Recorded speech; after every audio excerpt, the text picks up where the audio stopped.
Hola a todos, soy el profesor Cristian Pineda, docente investigador de la Universidad Pedagógica del Estado de Sinaloa. En esta ocasión les comparto un video sobre el diseño preexperimental con pretest y posttest en ambientes educativos. Esto es parte de un proyecto de investigación que se está llevando también a cabo en colaboración con el profesor Luis Cortés.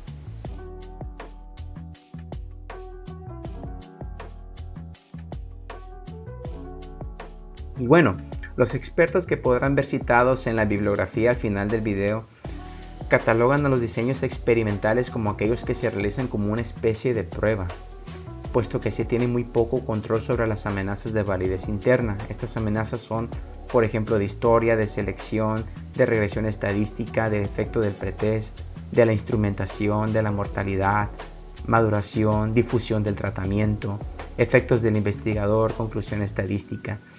Y pues los expertos nos advierten, ¿no?, que la amenaza más seria en este caso es la relativa a la historia, puesto que no se puede atribuir que los cambios en el grupo experimental se deben al tratamiento, ya que no existe un comparativo, no hay un grupo de control. Y si lo hay, no hay una asignación al azar ni un pretest. Estos son los tipos de diseños que se les denominan preexperimentales.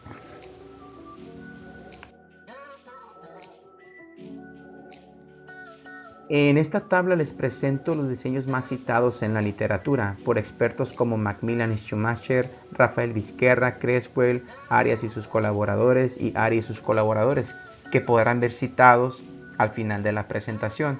Me parece interesante mencionar que los diseños preexperimentales en sí a menudo no son mencionados en las obras, en los libros, por ejemplo, y esto se puede deber a su particular característica de falta de validez interna, ¿sí?, y de rigurosidad. Digamos que este tipo de diseño es el menos deseable en la investigación experimental en general, no solamente en la educativa. Entonces aquí estos dos primeros diseños que ven aquí, ¿sí?, el diseño con post-test y diseño con pre-test, son los más citados, por ejemplo, en investigadores expertos como Macmillan Schumacher y Rafael Vizquerra. Podrán ver sus obras citadas al final de la presentación, los menciona, ¿no? En el caso del diseño de un grupo con solo post-test, que es el primero, ¿sí?, en este primero se lleva a cabo una intervención educativa sin grupo de control. Sí existe obviamente el grupo experimental, se lleva a cabo esa intervención y se lleva a cabo el post-test. Sí, pero no hay ni grupo de control ni hay muestreo al azar. Es decir, que la selección de los sujetos probablemente se haría intencionalmente, como se hace en las investigaciones cualitativas, de tal manera que no se pueden comprobar hipótesis alternativas. Lo que se pudiera plantear tal vez es una hipótesis descriptiva, pero no una comparativa. Por otra parte, en los diseños de un solo grupo con pretest y posttest, a diferencia de este primer diseño, ¿sí?, se obtiene al menos una medida que permite hacer un contraste entre el antes y el después. ¿Sí? Se tiene el pretest y se tiene el posttest. No obstante, siguen existiendo las amenazas de validez interna. ¿Por qué? Porque no hay una selección al azar, ni hay un grupo con el cual hacer una comparación. Entonces no se puede decir que los cambios se deben al tratamiento, porque no hay un comparativo. Entonces, aunque sí existe esa medida, es cuestionable por la misma selección, la amenaza de selección de sujetos y la comparación. Entonces no hay suficiente confianza para hacer inferencias de causalidad. Los últimos dos diseños, ¿sí?, estos últimos dos diseños, como les comento, son poco citados en la literatura, pero pues prácticamente lo que nos dicen es que los grupos, aquí sí hay un grupo experimental, como pueden ver, hay un grupo experimental y un grupo de control. Hay dos grupos, pero los grupos no son seleccionados al azar, los participantes no son seleccionados al azar, no hay una equivalencia estadística, pero sí hay un post-test. Entonces, igual en el siguiente diseño, aquí no hay grupo de control, se llevan a cabo pues dos tratamientos diferentes, digamos tal vez para hacer un análisis factorial de tratamientos, de diferentes tipos de tratamientos, y se lleva a cabo el post-test. Aún así, en este tipo de diseños los sujetos no se seleccionan al azar. Y bien, esos son prácticamente los tipos de diseños que existen en el diseño preexperimental. Y bueno, esto no implica que sea imposible llevarse a cabo este tipo de diseños, pero resulta difícil establecer relaciones causales sólidas a partir de los resultados. Lo que se puede hacer es sugerir posibles soluciones causales, por lo que el investigador pues debe dar cuenta, ¿no?, de que el efecto de la intervención en los participantes pues no puede ser determinado con exactitud porque no existe un comparativo desde el enfoque cuantitativo en los diseños experimentales, ¿no?, en este tipo de diseño preexperimental. Lo que sí nos dicen los expertos es que estos preexperimentos pueden ser utilizados como un tipo de herramienta para generar ideas, que luego se pueden someter a pruebas más sistemáticas. Podría haber algunas situaciones donde en el primer diseño, por ejemplo, aquel que solo implica un post-test, sea aplicable. Por ejemplo, vamos a decir que queremos hacer una intervención en un grupo que sabemos con exactitud el nivel de conocimiento que tienen sobre una disciplina o actitud o habilidad. Entonces, pues este conocimiento sobre ellos se tiene con certeza con antelación y se puede asegurar que la historia no representa una amenaza. O sea, se tiene ese comparativo de una primera observación. Aún así, las características de los participantes puede ser una amenaza debido a que no se seleccionaron al azar. Es decir, no todos tuvieron las mismas oportunidades de haber participado en el experimento y tampoco pues hubo un control estadístico sobre dichas variables. Los pretest podrían resultar una amenaza, puesto que el simple hecho de hacer este tipo de pruebas, los pretest pues pueden sensibilizar a los participantes del problema, incluso la maduración. Por ejemplo, situaciones como que están cansados, aburridos, hambrientos durante las pruebas pueden sesgar los resultados. Esto es además de las demás amenazas de validez internas que pueden ver aquí en lista y que ya mencioné anteriormente en el video.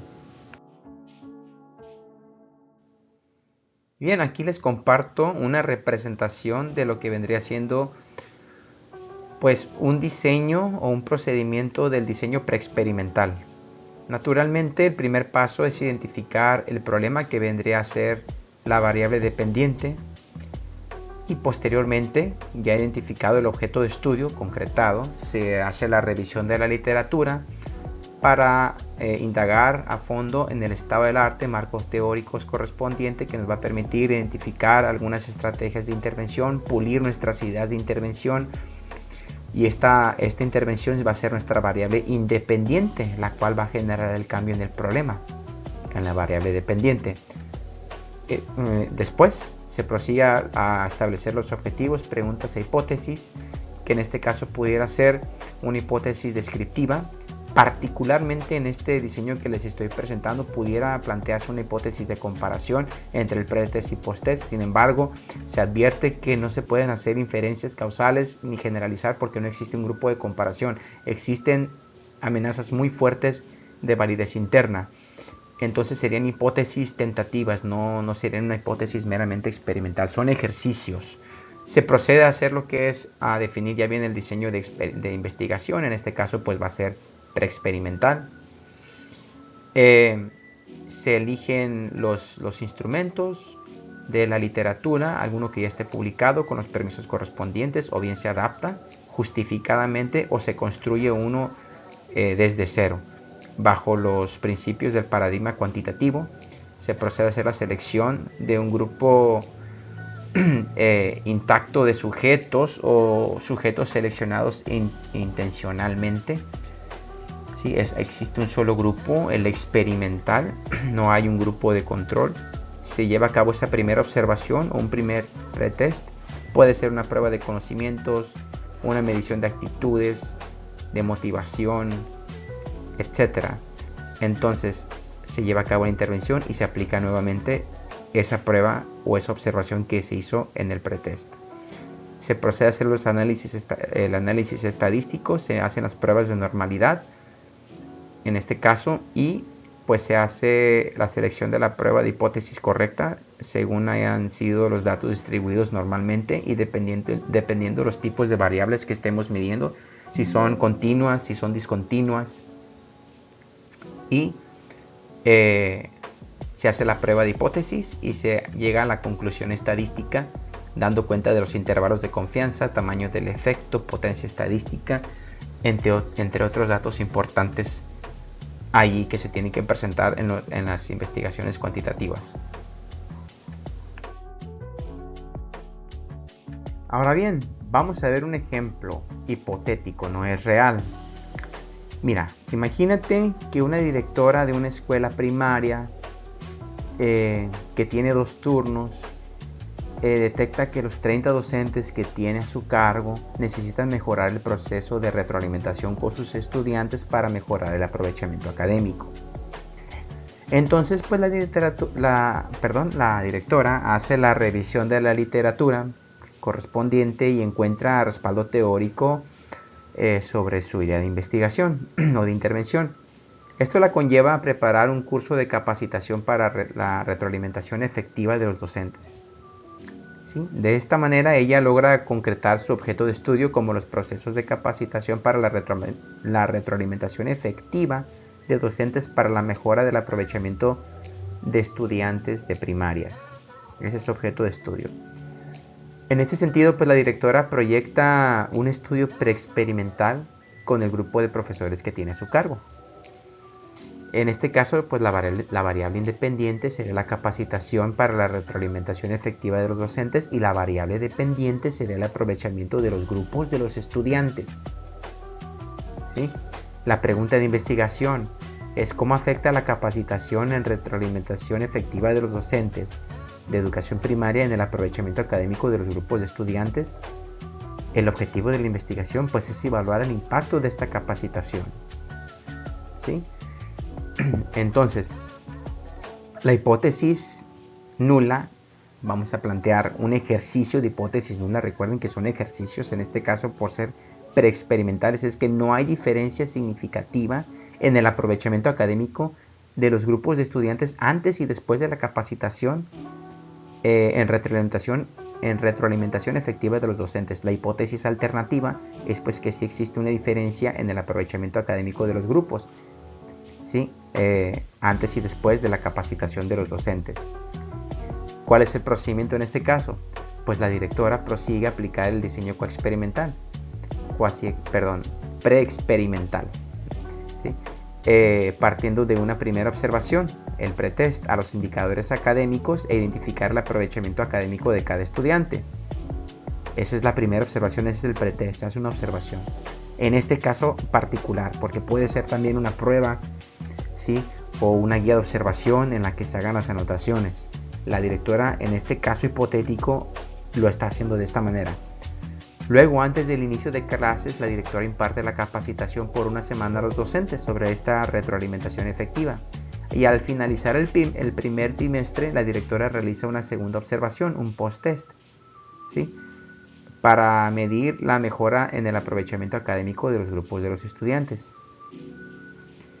Entonces, así es como sería la parte de la intervención.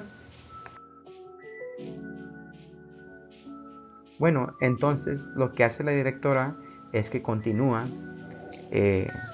con el análisis y lo que quiere hacer ella es una prueba de normalidad de los datos para seleccionar la prueba estadística correcta.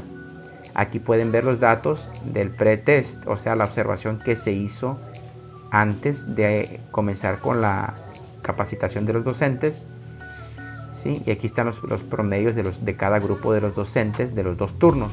Y aquí están los datos del post-test, o sea, la observación después de que se llevó a cabo la capacitación de los docentes. Y aquí están los promedios de cada grupo.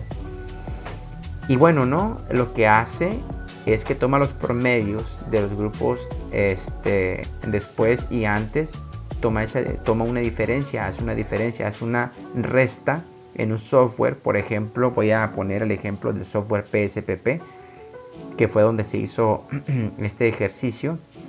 Hace la resta de los datos después y antes para poner a prueba de hipótesis la normalidad de la distribución de los datos, donde la hipótesis nula dice que la distribución no es normal y la hipótesis alternativa, aquí está, dice que la distribución es normal.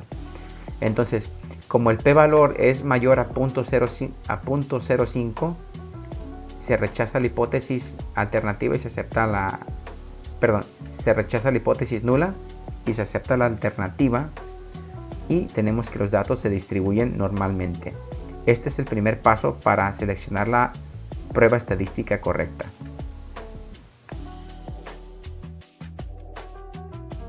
Entonces, pues con los datos anteriores se comprueba la normalidad en la distribución de los datos en los grupos, tanto de la mañana como de la tarde, y la directora procede a seleccionar naturalmente la t-de-student para muestras relacionadas. En este caso, el software PSPP te arroja el mismo resultado cuando utilices la prueba para muestras relacionadas y la prueba de t para una sola muestra. Entonces la directora determina el nivel de confianza a 0.05 con un intervalo de confianza 95%, y como resultado tiene una t-de-student de un 17.46, ¿sí? Y con 29 grados de libertad. El valor P, ¿sí? el valor P es de 0.00, lo que indica que la probabilidad de observar los datos si la hipótesis nula es verdadera es muy baja. El PSPP pues también arroja las medidas de tendencia central para ser utilizadas en el software G-Power. Ahorita lo vamos a ver más adelante en un momento.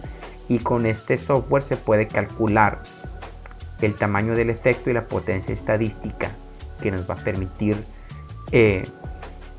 tener menos probabilidades de cometer un error tipo 2, o sea, aceptar la hipótesis alternativa de manera errónea.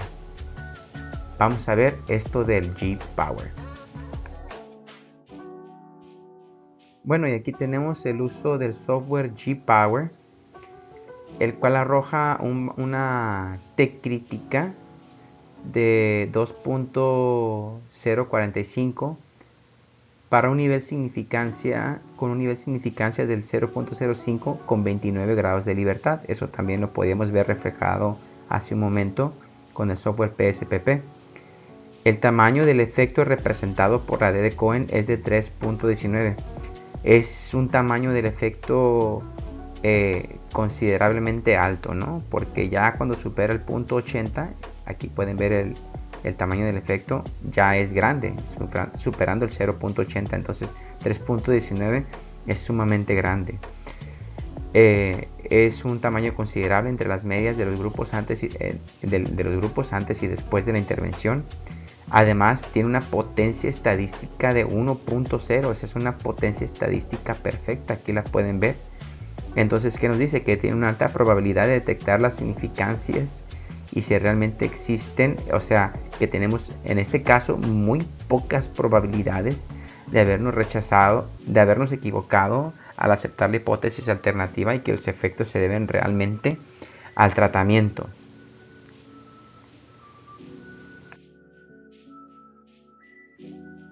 Y entonces, con base en estos resultados, podríamos decir que pudiéramos rechazar la hipótesis nula y decir que existe evidencia estadística para afirmar que hay una diferencia significativa en el aprovechamiento académico de los estudiantes antes y después de la capacitación de los docentes para su retroalimentación efectiva.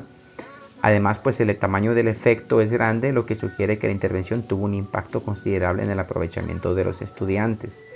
¿Sí? Aquí está nuevamente el tamaño del efecto del tratamiento y la potencia estadística, que es perfecta. ¿Sí? Y pues tenemos el problema, ¿no? ¿Sí? El problema de que es un diseño preexperimental.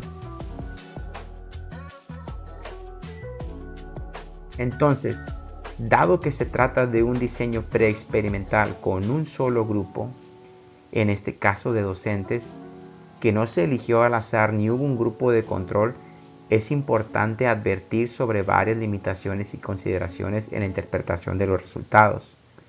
Ausencia de grupo de control. La falta de un grupo de control dificulta la atribución de los cambios observados únicamente a la intervención de capacitación y retroalimentación efectiva. Puede haber otros factores o variables no controladas que pudieran haber influido en los resultados. Las amenazas de validez interna. Recuerden, como lo hemos mencionado a lo largo del video, que hay diversas amenazas de validez interna, como la historia, la maduración, la regresión estadística, que pudieran haber afectado los resultados. Sin un grupo de control para comparar, es difícil determinar si los cambios observados son realmente causados por la intervención. La generalización es limitada. Los resultados, en este caso, son específicos para el grupo de participantes en el contexto particular donde se realizó el estudio. No se puede generalizar la efectividad de la intervención a otras poblaciones o entornos sin evidencia. No hubo grupo de comparación. Otra vez, al no haber los posibles sesgos de la selección, al no haber un muestreo aleatorio o algún tipo de muestreo probabilístico, puede haber sesgos en la selección que afecten la representatividad de la muestra y la validez externa de los resultados. Posibles variables confundidoras. Pueden existir otras variables que no fueron controladas en el estudio y que pueden haber influido en los resultados. Entonces, se tiene que hacer una interpretación cautelosa. A pesar de que los resultados son significativos, la interpretación de los hallazgos debe de realizarse con cautela. Se debe realizar con cautela. La falta de un diseño experimental más riguroso limita la fuerza de las conclusiones y la capacidad para inferir esta causalidad. En resumen, ¿sí? Aunque los resultados pueden verse prometedores, es importante reconocer estas limitaciones inherentes al diseño preexperimental y advertir que los resultados los resultados del estudio pueden estar sesgados. Se recomiendan en este caso, por ejemplo, se podría recomendar como resultado de la investigación hacer futuras investigaciones con diseños realmente experimentales más robustos para ampliar y validar y ampliar los resultados. Ese sería el resumen de esto. Y bueno, pues muchas gracias por su atención. Aquí les dejo las referencias bibliográficas consultadas para elaborar este material. Hasta la próxima. No olviden darle like al video.